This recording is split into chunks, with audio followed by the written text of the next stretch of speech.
Reading 90 from the Psychological Commentaries on the Teaching of Gurdjieff and Ouspensky by Dr. Maurice Nicoll, Volume 2. Quaramide, Ugle, August 25, 1945.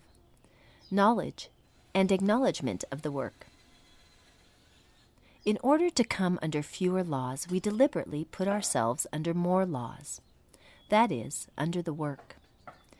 To come under better influences, we must put ourselves under influences that do not come from life, but from the conscious circle of humanity.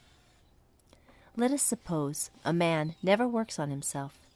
Supposing he never makes any attempt to remember himself, and although he has repeatedly heard about it, that is, knows about this idea of the work, he has never brought himself to the point of making any effort to remember himself. This man makes no work effort. Or again, let us suppose he never observes himself. Again, he makes no work effort. In such a case, the work cannot have any possible action on him, nor is he in any way connected with the work internally. Why is he not connected with the work? He makes no attempt to apply the work to himself and to realize its truth in himself. Perhaps he never even thinks about it except in an idle or sarcastic way. Now, a great deal depends on how we think about the ideas of this work. It is only the deepest part of us that can change, and unless we think from this deepest part, the work remains something external to us, something outside us. A man may have knowledge of this work and not acknowledge it.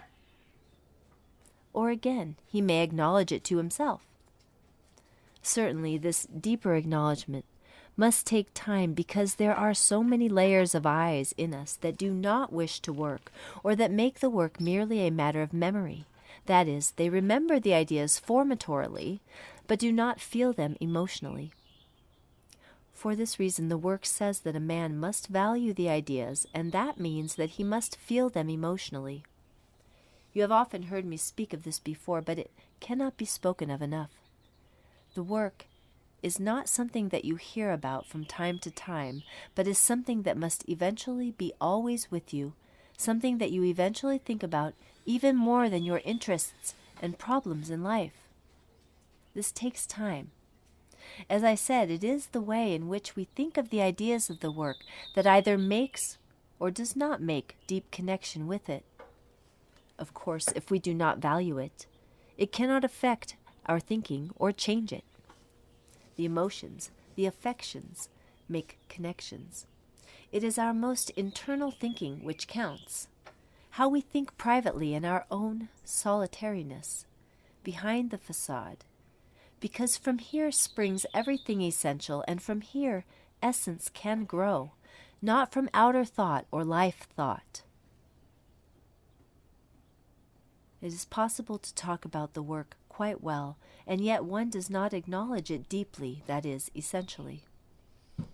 As Mr. Ouspensky once said, we have a great many overcoats to take off.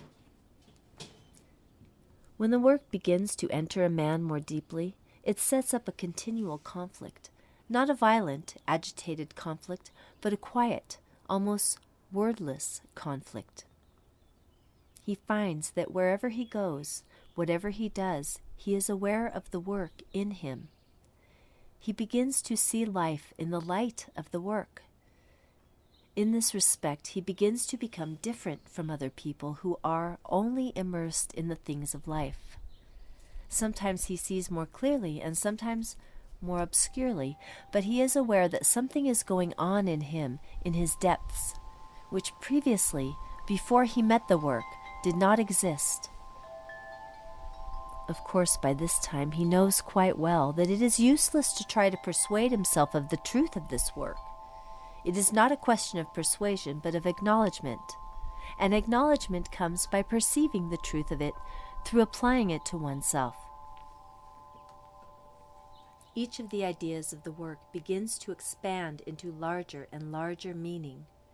He may begin actually to see that the work is so, and yet he still will not consent to it deeply. His being resists his knowledge. He does not do what he knows, and so as a rule does not know what he does.